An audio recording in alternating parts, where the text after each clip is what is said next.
So I think we're going to get started with some intros.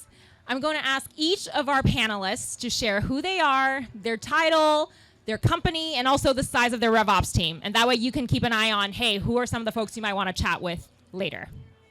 All right, Danielle, I'll have you get started. Hello, everyone. Danielle Marquis. I'm the VP of Revenue Ops at a company called Zappi, not Zapier, and not some UK company that's car chargers, also called Zappi, with a very similar logo. And sorry to all my new business reps that get those inbounds. But Zappi is a market research platform. We're trying to SaaSify market research, which is a really awesome challenge, and it's created a really awesome growth environment for the past 4.5 years I've been there. My team has grown from 2 of us when I started to we have now 10 on our RevOps teams, made up of what we call our RevOps pillars of systems, performance, and enablement. So we have a good little team going, and we support across the go-to-market functions. Yeah.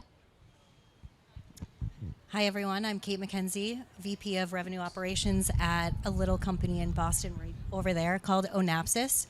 How I like to describe our company is that our founder was actually a hacker. He didn't come from the traditional tech world. He was a hacker, and he discovered that there's this real opportunity for companies that use SAP, and there weren't real expertise around that. And so he founded Onapsis, and it's about protecting that application layer. And what makes us stand apart is that we have this incredible threat intelligence team. We have a lab, and we just hit 1,000 vulnerabilities that we submitted to SAP, so we have a really close relationship with them. My team is, in the last 1.5 years, we have gone from 0 to 4, which is very exciting. And we support systems and tools. We do forecasting, comp planning, report, analysis, all of kind of the traditional things that we're seeing now. Appreciate the sunglasses here. I didn't plan accordingly. So I'm Eric Sargent. I'm the VP of Go-to-Market Operations, Enablement, and Strategy for a company called QuickBase. So when we say go-to-market, it's analogous to RevOps in that my organization supports sales, customer success, and marketing. QuickBase as a company got started as a product within the Intuit portfolio, and it was a customization tool for QuickBooks and other tools in their portfolio. It was spun out as part of a PE buyout a few years ago, and then has grown organically as its own freestanding business the last several years. Primarily, our customers use us for complex program project portfolio management. So low-no code is intended to empower business users at the edges of the company to minimize their reliance on dev and internal IT resources. So my organization have about 30 people that roll up to me. Recently transitioned to more functionally aligned teams. So I have groups that support sales, CS, and marketing, the primary functional parts of the business we work with. The leaders of each of those groups are embedded within the management teams of each of those functional areas. So we have good alignment to prioritization, while centralization of project management and best practices. And much like Danielle, I have similar focus around the core pillars of operations, including enablement, strategy, systems, analytics, and the like there. Thank you, Eric. And I think what's most exciting about the folks we've got assembled here is that you've got very different sized RevOps teams and different degrees of maturity. So it'll be interesting to have that contrast of what you are all doing given the current economic conditions. The first question I have is really calling out the elephant in the room. I would love to hear what have been the impacts of RIFs, reductions in forces, and what are some of the adjustments you've had to make in terms of the teams you support and the impact you're measuring? And I actually want to start with Danielle. Awesome. So very topical for Zappi. I think a lot of us came into this year in the SaaS world thinking, we were in a recession. Hopefully we'll see some uptick, and Q1 kind of hit us in the face. And something we've done every year, which has helped us stay a little bit more grounded through the roller coaster that is the environment right now, is the way we do our budgeting. So we always do a bottom-up, top-down company plan around how are we going to actually predict what our core customers are going to be doing in the next year.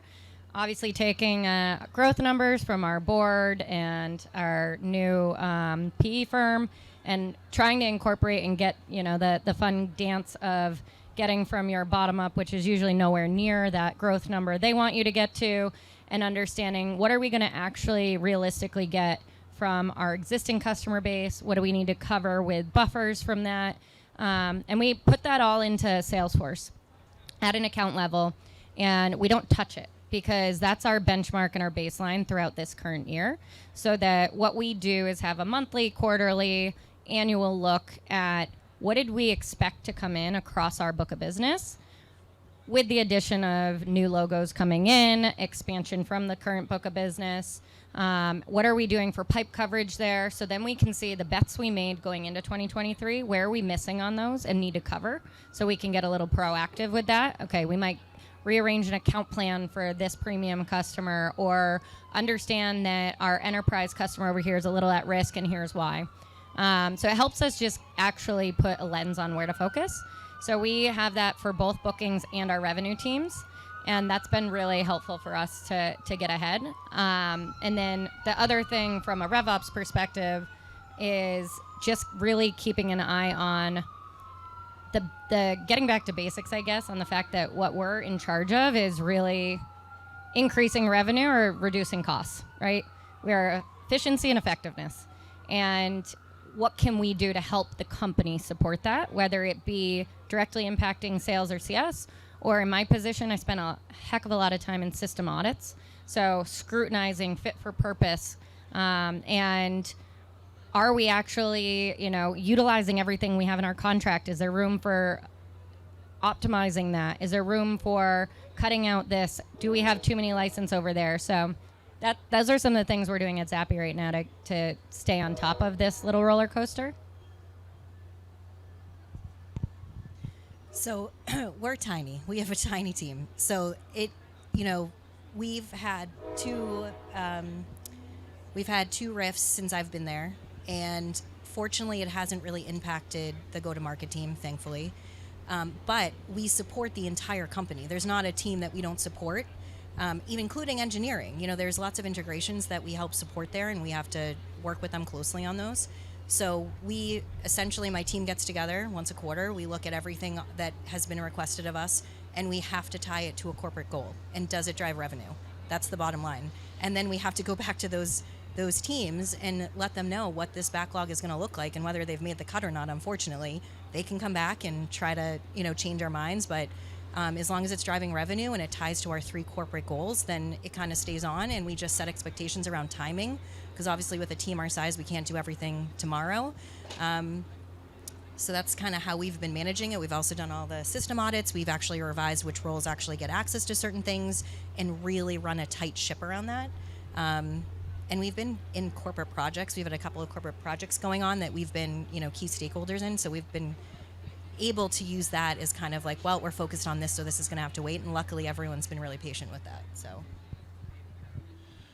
So for us, we're backed by Vista, and so being PE, we have been operating for some time with EBITDA balanced against growth.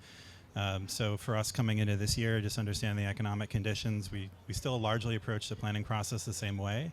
The difference, though, is we actually came up with 2 plan scenarios. So we had kind of a baseline plan that gave us optionality to manage our expenses in a way that allowed us to hit the EBITDA target, because that was king for us, but also a growth plan. So we measure certain thresholds of performance that would be kind of the catalyst for us unlocking additional staffing, whether that be exploration of expansion internationally, which is still somewhat nascent for us, going a little bit deeper in public sector, adding additional investments across marketing program spend, or even just staffing up for some of the programs that we would in turn be able to launch, given that we hit certain thresholds there. And so that would then kick off staffing and hiring on my team and in other parts of the business, provided that we felt like the trajectory of the business was putting us in a healthy spot to still hit our marks for the EBITDA and our general cash flow.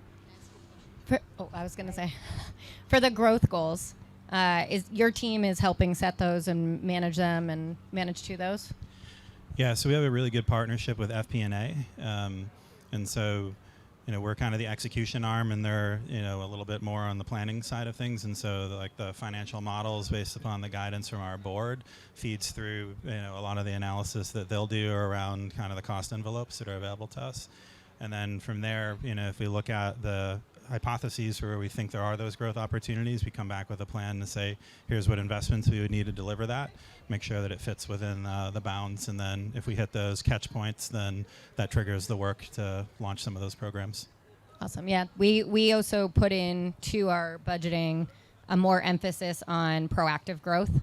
So we also did an analysis of where we've been growing over the last several years, and surprise, surprise, it was a lot of growth from the existing customer base, which does not actually bode for success in surviving tumultuous economic environments. So what we started doing was rejiggering our commission plans around our account management team to really get them out of their comfort zone, to go find, almost do some prospecting like our outbound might be doing, and actually go find new buying centers, go find new brands that might want to use a different pillar than what we've been currently selling, because all of our growth, or majority of it, was coming from same people, same items, same schedule.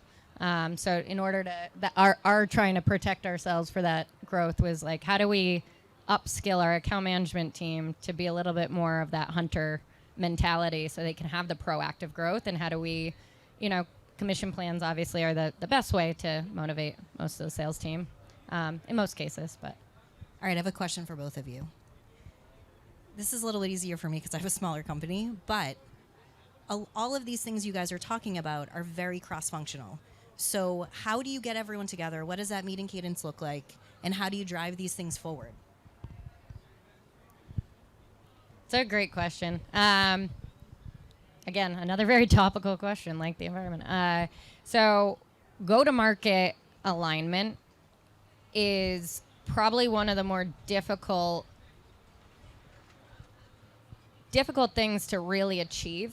And I believe it's because typically the people that are running the different groups in the go-to-market team, skill set and personality-wise, are typically more, they're really smart in their space. They know what they need to do, but working together on how do you adjust what you know how to do to make sure another team is more successful and whatnot.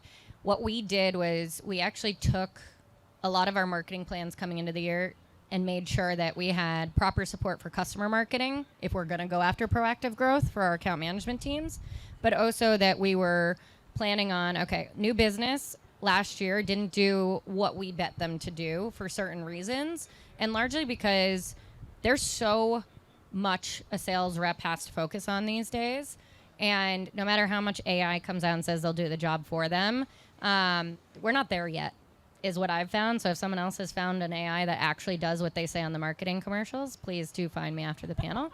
But that being said, we spun out an outbound team. We spun off an acquisition marketing manager to help actually put focus and investment behind an ABM strategy and what we're doing with paid marketing. So we made sure marketing had a goal set and an initiative set to support the sales goals that we put for new business and for account management. Customer success. So we knew our customer success team has been picking up the BS admin work across our platform where we had product shortcomings. And we're like, there's no way we can have our account management more proactively selling and value prop and not have churn rates drop. Or churn rates, raise. Retention rates drop. So what we did was also made sure our head of product was prioritizing platform simplicity for us. So we have an entire product team that meets weekly to understand how are we making it simple and easy to use our platform so that our CS team can actually focus on the value items they need to be working on. We are not close to that just yet, but we're only 6 months into the year of actually focusing on it, and we're already seeing some returns on that space. So it comes down to, we got everyone in a room in November and we said, hey, if we're not actually all putting together a go-to-market roadmap, not a sales roadmap, not a customer success roadmap, not a marketing roadmap, not a product roadmap, but a go-to-market roadmap, and we are brutally prioritizing around that, then we're going to be sitting here next year saying, what did we do to F up? Yeah, I would say that that's really important as well. So making sure that there is that executive alignment across the different teams so that you're sharing in the overall success of the business. So our bonus metrics are the same across sales, across marketing, across CS. They cascade down into certain KPIs that are more functionally specific, but as part of the AOP process, every functional leader is involved early on to help vet the model, to roll up their asks, to design what the growth plan looks like relative to the base plan. And then through our OpMex with regular QBRs, monthly business reviews, and then me at kind of the center of that with our head of FP&A. I meet with functional leaders of each part of the business at least every other week, constantly reviewing like the performance metrics, the programs we have actively running, setting up to take action on some of the programs that we might have achieved the right thresholds to launch. And then having my team set up the way that it is, the frontline managers in my group being embedded within those leadership teams, make sure that we're drawing in feedback from the frontline leaders in those teams as well, so that we have better insight from the field to balance with kind of the top-down direction from the ELT and our board. So I'm hearing a few things. I just want to summarize some of the things I'm hearing. A is timing and duration. So the duration in which you are doing some of this forecasting or reporting back is shortening. The other thing is around timing, being able to communicate, hey, these goals are still goals we might want to go after, but it's going to take longer, right? So there's some expectation setting there. The other thing I'm hearing is around both Kate and Danielle, you've mentioned the assessment of the tech, right? Taking this opportunity to say, is this tech really necessary? And is this actually useful, must-have tech right now? So it's an opportunity for efficiency. And then the last thing I heard here around the execution piece is like, how do we very actively incorporate more stakeholders into this whole process? So they're not surprised, we're not surprised, and we're really doing it across functions, right? This is the time for a go-to-market operations team to come together. This is the time for the RevOps team to come together. I want to take our conversation, I'm hearing a lot of really good lessons. I'm hearing a lot of really good strategies you're applying internally. I want to hear about like the juicy stuff of like what hasn't worked. And I'm not going to say it's your company who's implemented it that didn't work, but I want to hear like what you're hearing and seeing in the industry that you're like, okay, we tried to rebound from the rifts and we kind of fell flat on our face. So I've had a couple of rifts in my lifetime, and one thing that I think is not a great thing to say is, but this is the team that's going to do it. This is the team that's going to get us there. I know we just went through this like really horrible thing or this, sad thing. We had to part ways with some of our coworkers, but like this is the team. Then another riff happens. That is really tough for morale. And having to communicate to your team and be like, don't worry, don't worry, don't worry. And then you're on this, call later that's like, guess what? You need to pick one or two people. And so just be careful with your words. It's really, really important to be careful with your words of how you communicate that. One thing on a positive note, one thing that Onapsis has done really well is we have a XLT group, so like VPs and above, and they give us the heads up beforehand. They go through the communication. We actually can all collaborate on if we think that's, a good way to do it, what the trickle-down communication is, should be for our team, what the timing of it is when we get our team in a room. Like everything is very coordinated. And that just is really helpful and really helps us try and protect that morale. It's going to take a hit regardless, but the last thing you want from a sales team or a CS team or a marketing team or a RevOps team is to have to deal with morale issues when you're really just trying to close out the quarter. So that's one thing I've seen, that like those words shouldn't be used. They should be banned.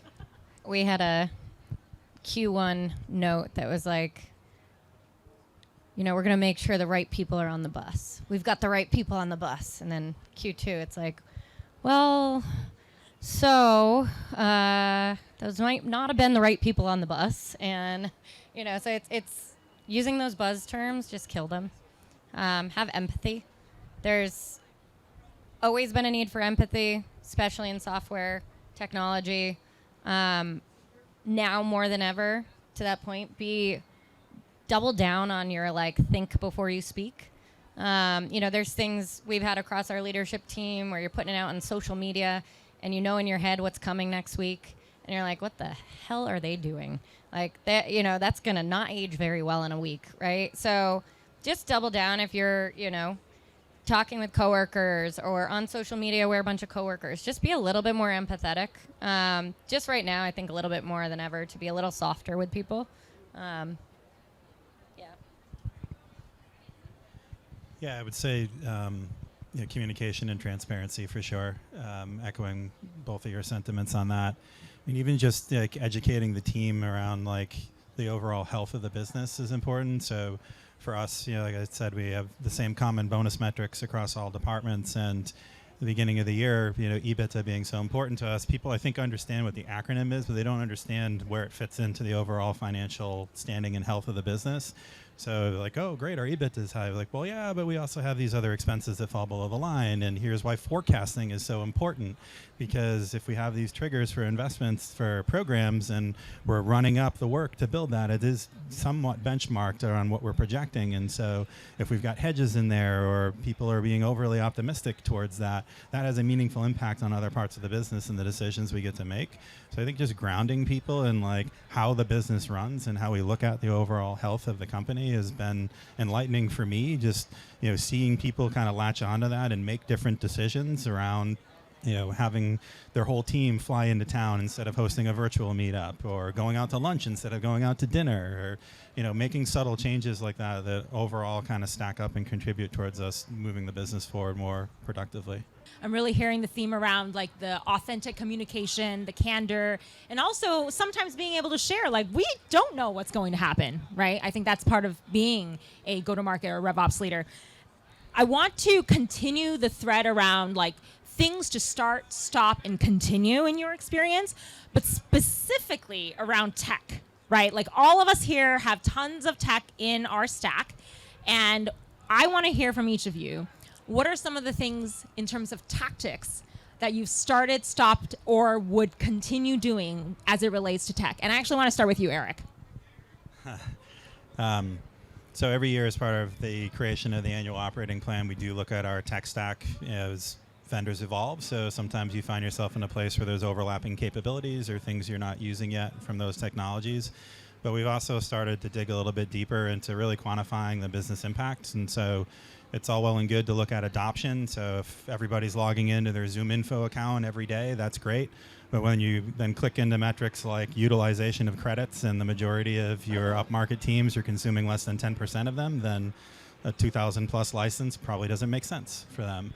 And so being able to actually align like the expense of the investment you've made to the return you get and looking at it with a level of granularity across the individual teams, that freed us up to cut way back on ZoomInfo, bring in LeadIQ, which was good enough for what we needed for those teams. And then the extra budget allowed us to fund an additional role in one of the other teams in my group. And so being able to make those trade-offs and honestly look at where those products are being adopted and the impact they're having has helped us, pull back on some expenses in those areas, fund other things that we otherwise wouldn't have had the budget to be able to go forward with too. So we actually do it all year round now. We don't wait until the end of the year because then it doesn't give us enough time to find the next vendor, negotiate. You all know that takes months and months and months. So we have 3 things, I'm not going to say them out loud, but we have 3 things that we have earmarked for those renewal dates to start figuring out what we're going to do. Because there's a whole lot of overlap now. Same thing with our ZoomInfo. People aren't using credits, so we're thinking about what teams actually need it and really how to just streamline things, but we're really trying to get ahead of it versus wait until the end of the year planning so that we have someone lined up or another vendor we're already using ready to go, knowing, and we're already negotiating so that we can pull the trigger right away. Which I've never done ever, except we're doing it now. So just to be fair, like it's not something we've been doing for a while. Well, that's a fair. I have really passionate folks on my team. I'm super passionate about Rev Tech. It's definitely what I define as my RevOps specialty. And what I've been spending a lot of time coaching my team on is the ability to let go, because we are brutally looking at, are we utilizing it? Is there a financial impact to the company based on this technology? We have a sales engagement platform. I absolutely love the vendor we work with, the philosophy that they've been growing. We've been growing with them. They integrate well with other systems for the most part. And I just liked, I like working with them. I see the power of sales engagement across the go-to-market, not just for outbound or BDR reps, but for account management, new business, customer success, product marketing, like there's so much you could utilize with flexibility of a sales engagement, just their foundational blueprint of communication, right? Mass personalization, whatnot. We have real shit adoption of that, excuse my language, and I have to even myself sit there and say, okay, you know what? If we need to let go of majority of our licenses, par back to our outbound and new business teams and step away from that expense, then I can actually justify the fact that right now I can't get approval on a data cleansing app. And you know what? With recent movements in team structure, I just lost an admin. So now more than ever, that $19K investment in a data cleansing app will really actually make more of an impact for the team than the 34 licenses not being used on the sales engagement app. So those are the types of conversations. But further than just making the decisions, I've found that I spend a lot of time coaching my team on why it's okay to let go. So a lot of you guys that might have some really like awesome tech geeks in your teams, it's hard to let go of something that you know intuitively is actually really good for the company if someone just leaned into it and just bought into it and used it. Some of these things just take that moment. It's the work you put in is the impact you'll get out of it, and it's just getting them to just put that first step in. It's so hard to let go, right? It's almost like letting go of a coworker sometimes. When you let go of a tool, you've really, it's your baby. So also just, again, back to the empathy, but figuring out how to coach around that. And then also our jobs are largely selling. So you're almost selling to your own team on like why it's okay to move away from that and where you might be able to use that investment or make a stronger position when you have to hire someone else, right? So just thinking about some of those things. I would say the other thing too is like coaching and selling out into the business as well, because I'm sure we all get requests every day, every week from the functional parts of the organizations we support. We're like, we need Databook, or we need this other intelligence tool, or this product here. And for us, the shiny object thing is just a distraction for the team. And so if we're able to be a little bit more focused in the intake of that request, like, okay, how are you doing that work today? What's deficient about that? Where do you expect this tool to be able to add value? Does it align to us reducing costs? Does it align to us driving revenue? What's the time to value we expect for that? And so we have good buy-in now from the other teams in the business say, oh yeah, you know what? I guess given a decision between that or this other tool here, that would be my preference first. And then until they can come back to us and show us this is the work we're doing and why we need the tool, then it's a non-starter for us in going forward with adoption of new tools. If you think about it, what we're coaching our sales teams to do is what we need to do internally, right? If there's no pain being felt by the people we need to use and adopt the technology, they're not going to buy it. They're not going to lean into it. You're going to have a wasted expense, and it's going to look bad on your team in the end, and you're going to have to come back from that, right? So we're literally doing what we're coaching our sales teams and supporting our sales teams to do every single day. And I'm hearing, again, a few themes here throughout each of your responses. One is there is an opportunity in reallocation, right? There might be a tool cut. There might be team members that are unfortunately let go. But how do we find the most efficient way to serve and support the teams given the resources, right? How do we be smart about it? How do we make sure we're spending on the painkillers and not just the vitamins, the beautiful tech stack we've kind of mushroomed over the last number of years with immense growth? Yeah. I would love to hear a little bit about metrics, actually. And in particular, what are some of the metrics that you are starting to track more now? Eric, you mentioned earlier around things like logins, right? That's a much closer look because you're like, I want to make sure my investment is paying off. And also, I want to hear what are some of the instructions, directions, or guidance that your respective investors or board is giving you as a direction to say, this is the stuff we care about now. And maybe, Eric, you can start us off again.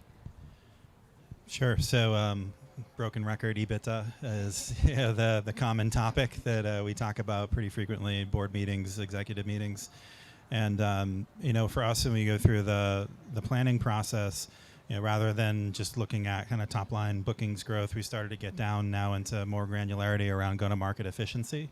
And so being able to look at the different segments that we've aligned around and how we've set up our go-to-market teams to say, given the investment that we're placing across marketing programs, across staffing, through the various roles that are involved in driving business there, what is our return?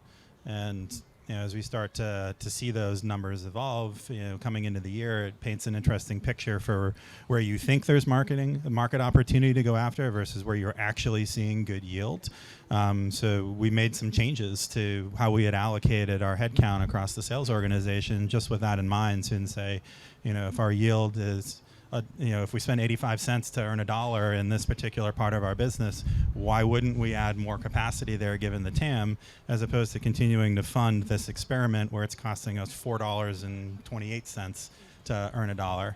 I know there's like the CAC and LTV metrics that sit behind some of that, but more tactically, when you think about resource allocation and helping to support the plan, those are some of the things we're starting to click down into to make better data-driven decisions to that end. So I'll comment on the board question. So we are hearing from our board much more. So we used to just report basically on Americas and international. We actually are going into our Americas East, Americas West, and then we have a Northern Europe and a Southern Europe and then an APAC region. And they want to go down into the regional to see performance there. And then the other piece is more information around the things that we can control and the things we can't. So we're going much more into those type of metrics because of what's happening in the economy right now. Is they want to really understand, from a business side of things, for the things that we can control, what are we doing around that? And then there's, for the things that we can't control, there are other things that we can be doing, and they want to know what are we doing around that. So that's what we're hearing from our board. Similar answer for our tools. Yeah, our new metric is growth efficiency, not GTM efficiency, but growth efficiency across the company.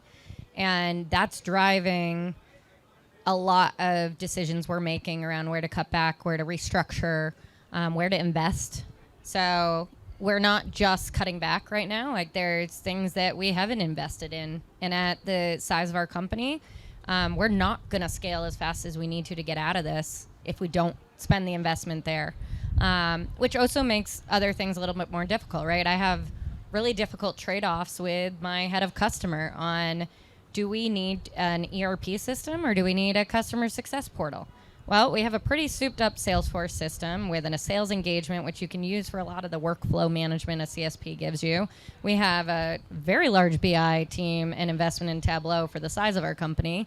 So when you're talking about combined analytics and whatnot, right, there's a lot we can do with what we have to solve the problems we have or perceived problems we might have on one team, where another team's literally, holding up themselves with bootstraps and Google Sheets. And so, making investments there so we can scale faster, be more intelligent with decisions we make around where we're spending money, when we're spending money, all of those things. The growth efficiency. And then, I've never had the systems audit regularity at Zappy that I've had this year. We also went through a Series C in December. So not only do we have the economic environment, we also have a new boss. So that's always fun. And that's the things we're focused on. And obviously, looking at churn and NRR and your, to be honest, back to basics metrics, maybe nothing new, just actually focus on some foundational basic metrics and get a really strong hold on those. Because I think sometimes it's, as you're growing fast and you're moving towards all the things the industry's talking about, it's easy to again have shiny object syndrome even on metrics.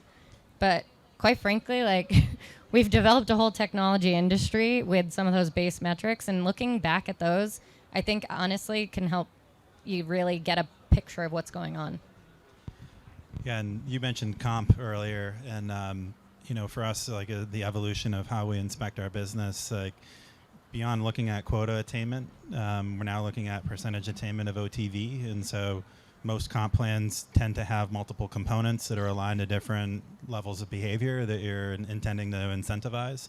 And so being able to inspect those dimensions around the portion of compensation earned and whether it's in fact reinforcing the outcome that it's intended to drive, has been interesting for us. And we have certain add-ons with spiffs and other bonus dollars on top for new logo lands and the like. And so if we see misalignment with certain groups of reps on one particular segment or role that's overachieving on their earnings but not quite getting to their actual quota, then something's wrong with the plan. And so there's expense management that can happen there, even if the overall cost center for commissions is in budget. So looking at some of those things, and then beyond that, like when we talk about churn, beyond just like actual logo retention and dollar retention, we're looking at places where we've had some self-inflicted wounds. So what is the average discount that we've provided to customers? Are we renewing them flat?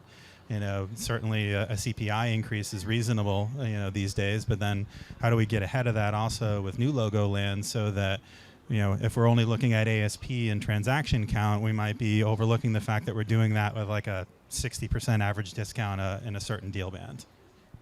Looking at yourself is actually probably one of the best things. We had a tough cut of a churn this year, and it caused a big company-wide cross-functional retro. No one knew how it happened. And then when the retro was done, everyone was like, shit, the writing was on the wall. We just didn't pay attention to it. It was something as simple as continued support cases, right? We capture support cases tied to accounts, tied to revenue, like things that are sitting in front of you. Again, back to basics of the data you've been capturing. I think the world of big data causes more noise, I think, than help.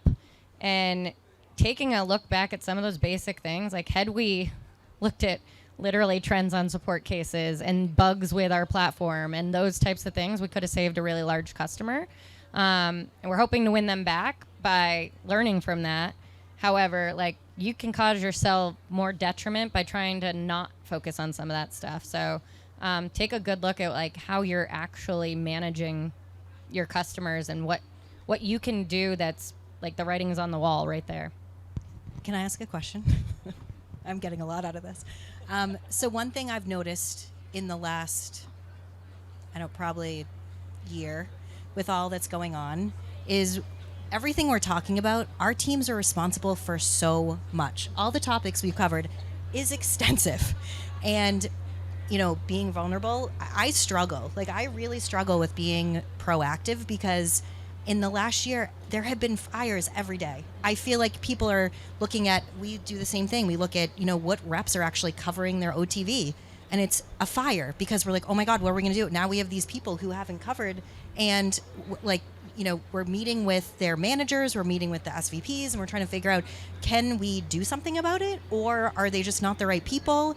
And, there's a lot of different areas that there's been fires, like, oh my gosh, we've been spraying and praying in sales and we need to do a segmentation project. Let's get the whole company together and figure this out. And I'm wondering how you guys both deal. One, are you seeing these fires like I have been? Please say yes. And like, how do you deal with it? Because I feel like in the last, and Jared and I have talked about this, is you really get away from being strategic. It makes it very difficult to find time in a day, in a week, in a month, in a quarter, to have those hours to yourself to really take a step back, look above, and figure out where you need to be strategic and how you move forward, because you're just constantly fighting fires all day. I want to direct the answer to that actually first by having Eric kind of share your framework, and maybe it's a Vista framework of how you think about all the different components that your board cares about and that you now care about. So maybe we can tie that framework together with Kate's question. Yeah, sure. So people talk a lot about ruthless prioritization, and yeah, of course. There's always even outside of the current economic conditions, there's always something that is absolutely the most important thing in the world that has to be done yesterday. But now those issues are a little more acute in certain areas, and for us, I'm fortunate in that we have good alignment of our executive team and meet with the right regularity to constantly assess what is the most important work that we need to do. And we use a framework that has 3 primary dimensions: impact, effort, and then so impact, effort, and then what was the third one? I'm drawing a blank on this right now.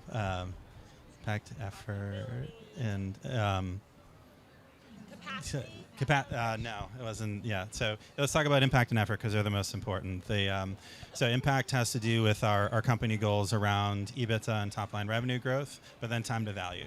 And so if we look at these combination of priorities and say which one of the two primary business drivers is aligned to, and is it realistic for us to actually get it done in a time frame to impact that by the end of this year, or is this something that's going to influence next year's numbers?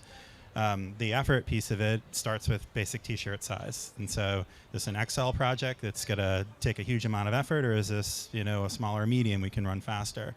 In addition to that, it's the extent to which it's cross-functional. So is this one team involved? Is this 5 teams? Is it the entire company?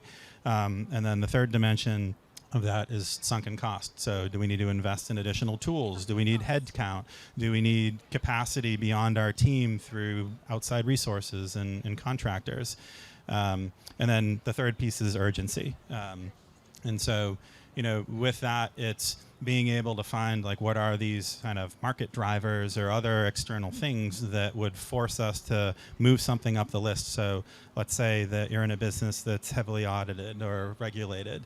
Are there changes in those regulations that, although they might not impact your EBITDA or your top line, could incur costs to you if there's fines or other work that needs to be done? So you have to move that up to the top of the list.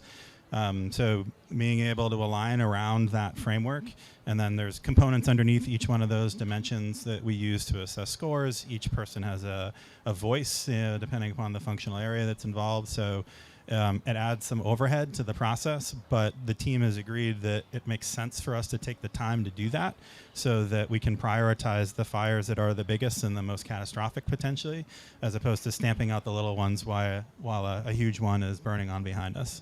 Yeah, and I think the key thing you're calling out here, Eric, is that there's the urgency of the fires, and then it's putting fires in the context of what actually matters to the business the most, right? What's the impact? What's the urgency? That's great. Really love that. Yeah. We've introduced this year something called an RFC, which I said it so much I was calling them RFPs, just not to be confused. But request for comment, because what was happening for us is everything was wrong, right? When one team is feeling really crunched or not hitting their numbers, everything's urgent, everything's chaos. And that compounds, especially when you're a team supporting so many other cross-functional teams. Because not only do we directly support sales, CS, marketing, but we indirectly support customer support, product marketing, engineering. I work really closely with our engineering leads to make sure adjustments we're making to platform experience aren't just supporting our end customers, but also not being a detriment to the efficiency of my internal customers, right? So we survived so long by saying, well, we need to get this out for the Zappy customer. CS will take care of that, right? And then you have an entire cost center that's literally holding up your platform with their manual hands and punching in things that technology's been around for years to actually solve for. So RFCs were a great way to cut back the noise a little bit. And if it's truly an initiative that needs cross-functional prioritization and alignment, you understand what business problem you're solving. That's what you start with. What outcome you're trying to drive by it. And then what cross-functional stakeholders do you need to raise their hand to lean in with you so that you can be successful and drive that outcome. And then you talk about timing as well with that, on the fact that okay, we know this is important, but getting down to that, this is important, but so are these other 3 things, and there's no way this same group of people can take on 4 high-level initiatives. What's going to be, and then you get into more of that framework of most impactful, and, is there, looking at delegation. There's a lot of things at the size of the company Zappy is, which I'm sure some of you guys around 300, 350 people might see this, where you have a couple of rock stars that are literally in every single initiative your company is running. That becomes a bottleneck. It becomes detrimental to scale. So trying to figure out how you can scale those people. Right now I'm looking at a deal desk because we have one rock star commercial director, but quite frankly, she's starting to become a bottleneck for procurement because everything's going through her. And it's so much things that negotiation, yes, we want her to be open to, but digital signatures and procurement and making sure a rep has a SOW and a PO, those types of things shouldn't need a babysitter. Technology can babysit them for that. So how can you, look at scaling the people you might have at your companies right now? Thank you for those amazing reflections. I've got one last question, and I actually want to turn it over to everyone here because this is an interactive event. My last question before we break out into our groups is, as it relates to GTM Ops or RevOps, is there any important trends that you're seeing in the marketplace or the industry that you feel like people should be paying more attention to? And I have a sense of the answers that might come out, but I'll leave it open to you all. And Kate, I don't know if you've got an initial answer. I'll start with you. I mean, it kind of comes back to what I mentioned earlier, is if you look at, what our teams are doing and supporting. Sorry, excuse me. It's a lot. And at what point does that break? How do our teams and the structure, sales ops, rev ops wasn't around that long ago, and now we're here, and now my team is a part of every single thing the company does. We are a core piece. Nothing can happen without our team. So this has to shift. The structure of our team, the things we're responsible for, what they look like, has to change at some point. And I'm really looking forward to seeing the evolution of sales ops, rev ops in the future. I would say generative AI, but everybody talks about that. For me, one of the silver lining things I think that have come out of the experience we've had with COVID is the extent to which we've improved our ability to collaborate without having to be in person. And so as I think about how my teams are set up and where we're going over the next few years, location doesn't matter as much anymore. And so some of the guidance that we're getting and what I'm seeing a little bit across the portfolio is the extent to which a COE, a Center of Excellence, can be an interesting way for you to approach staffing. So rather than continue to build out teams here stateside, do you have opportunities to look to other markets around the world? We happen to have a large development presence in Sofia, Bulgaria. And so is there administrative work or other projects that you might be able to staff accordingly in some of these other places around the world, which gives you the latitude to increase your capacity? And with the improvements in the way that we collaborate as a team now, opens up lots of interesting possibilities for cost savings and optimization. I'll have you pass your mic. Yeah, and I think from my perspective, what we've been looking at on a more immediate is a lot of our vendors are trying to, a word I think I made up, platformatize. I don't know, it's my new buzzword. I'm going to keep using it until it sticks. But, you see a lot of companies starting to realize that there are connected efficiencies of what their point solution might have done 5 years ago. And they're starting to say, okay, people are sick of buying 20 different technologies to do their go-to-market process efficiency. So what I've been looking at is what companies are doing that really well and moving away from companies I don't perceive doing that as well, or they're doing it in a way that actually is being a detriment to their core functionality we actually invested in them for. I'm happy to talk about those. I won't blast companies out on this microphone, but I've seen really good platform consolidations and some really crappy ones. And so that's what I've been focusing on more so in the short term, I'd say. The other thing is probably slightly friction or a hot take from the we take too much on. I've actually been leaning more into cross-functional teams. So I've been really leaning into product, really leaning in with finance and legal, and understanding how can I help them, because a lot of the skill sets we have on RevOps are not just revenue impactful. And quite frankly, I think a lot of times you run into bottlenecks or roadblocks is when you're solely focused on how to optimize the sales process.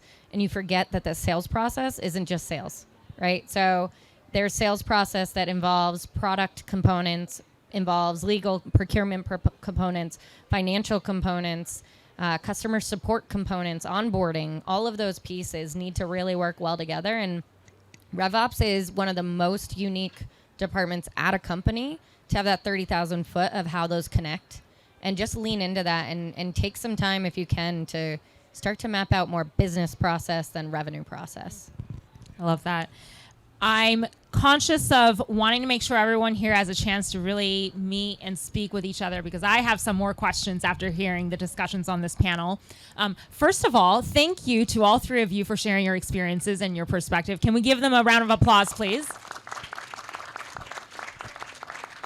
For the remainder of this event, we've got about 30 minutes. We can stay longer, but we've got about 30 minutes here.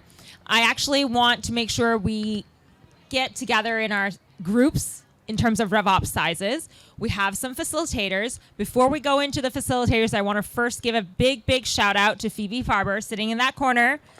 A lot of us are here because of Phoebe, and she's done a ton of work behind the scenes, so I just want to make sure Phoebe gets her recognition.